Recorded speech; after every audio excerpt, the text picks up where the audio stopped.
Sherri, your character has a million disorders. Yes. And they're all hilarious. I love you. all of them. Which one was your favorite to play out and experiment with? Oh my gosh, let me see. I had some of them are facial amnesia, dyslexia, laughing inappropriately at situations. I fainted when I saw beautiful artwork. Getting anesthesia from the dentist. I spoke in a British accent. I walked backwards when I got my flu shot. And I talked in my sleep. That was what it is, talking in my sleep. Right. And so I'm trying to, I think walking backwards was probably the most fun because I really committed to walking backwards. So everybody. It was also the most dangerous. It was so everybody really wanted to help me, but I was not, you have to be fearless when you're walking backwards. You have Did you run into anything? I ran into everything. My poor butt In cheek. the corners of the left butt cheek is still sore, but lots of bruises. It's lots of bruises, but you have to commit to it because it has to be so natural. So I think that probably, and the fainting, like completely fainting. That's still one of my favorite jokes. It's the one that in the very early on when you walk down the one time hallway. Yeah, and I passed that at the beautiful artwork, but I think one time he thought I might have hurt my nose, and I went, with all of this padding, my nose will never touch the mat with this pillow. Of being a woman. I'm telling you, girl. Like a banana, you just get that, you know? But I think those are my two favorite. And even though it is funny and it's portrayed as funny, some of them are actual disorders that people deal with. They are all actual disorders, yeah. So is there anything that you think people should take away from your character and maybe learn? Yeah, because I loved it. I never played it for people to, make fun of. Right. Because this was a woman that earnestly had all of these disorders and she really wanted to try to live her life and she really wanted to help. They were obstacles, but they never stopped her optimism in life. And I would look at the show and I'd say, oh my gosh, my boss really loves me. Like, no matter what the obstacles were. And so I've even done PSAs about facial blindness and foreign accent syndrome. And I just would hope people would take away from the fact that it does not stop your life, and being on boards and blogs where people have these disorders, the ones that are most successful are the ones who don't let it stop them living life. That's a great point to add. So your character, you're just a normal New York City guy. Just an everyday normal comes guy. from this really strange area. You're a new parent. This is the first time we're seeing you since you had your baby, so congratulations. Thank you so much. This is the first time I've gotten out of the house. Well, there you go. You get a little break. Is being Larry's lawyer in any way like being a parent? Because he keeps incriminating himself. I hope not, man. He's an adult. He should know better than so many of the things that he says and does. My boy is so young right now. He's just 6 months old. But I think the truth is that yes, once you kind of cross that threshold into parenthood, and you really kind of it opens your eyes to really just how much responsibility you have for this little thing. There is an element that is fun to play, which is that that you really watch every moment and the problem-solving aspect. I suppose you could make that comparison. Okay. I will say, it was easy to use. Not that it's, not to get too heady here or whatever, but.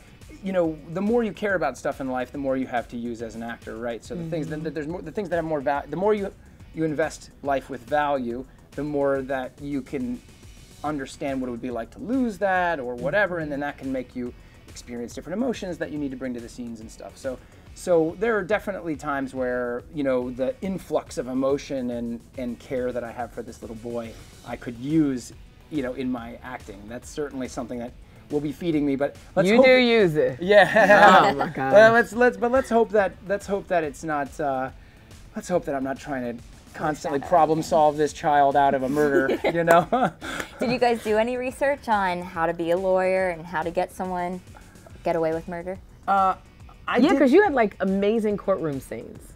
You and Jama Mays, who played Caroline King, the prosecutor. I have so much respect for courtroom scenes because those take all day to film. And literally, if you don't have a line, you're kind of sitting back watching. So we were watching, and I just... You had to sit there for 14 hours. That's one of the reasons why they wrote my sleep disorder, because there were sometimes I'd be asleep. And then I was like, it was in the script that I was asleep. But to watch Jayma Mays and Nick go back and forth with the defense and the prosecution was just joy. Oh, thanks. Did you do? I did do. We had a resident lawyer in the sense that the writers' room hired this man. Lou Shapiro is his name. If you get into trouble. Lou Shapiro's the one. Sweet Lou. And he helped with the writers' room and sort of sculpting out how to lay out certain points throughout the script. The formalities of court and these types of things. And then I went in, and so did Jayma on a separate day. We both went in and spent an entire day down at LA County, going through some of his court dates and watching the court proceedings and that sort of thing. One of the things I was most struck by was just how friendly they are with each other. The opposing lawyers are all just like, hey. You don't take it personal. How you doing? Yeah. Really? No, the kids are good? Yeah. Listen, this person is full of it. You know what I mean? It's just like they just switch in and out of that gear, but it's clearly that feeling that I wouldn't have understood, but that kind of light you live in life, which is that the more friendly you are, you catch more, what is it? You catch more flies. You catch more flies with honey than you do you than catch you do more vinegar. honey with flies. Yeah. One of those. Not honey with flies. No, okay. Flies with honey instead of vinegar.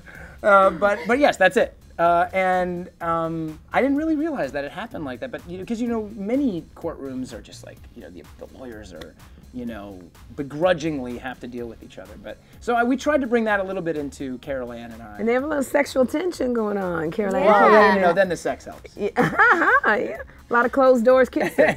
Yeah, we saw that. Yeah. So now that there's always cameras behind those closed doors, people. Let's just be clear about that. So now that you guys are preparing to play lawyers and part of the defense team, has anyone in your personal life come to you for legal advice? No, and I thank goodness. Thank goodness they haven't. Oh my God. Have you seen the show? I'm terrible at my job. Me too.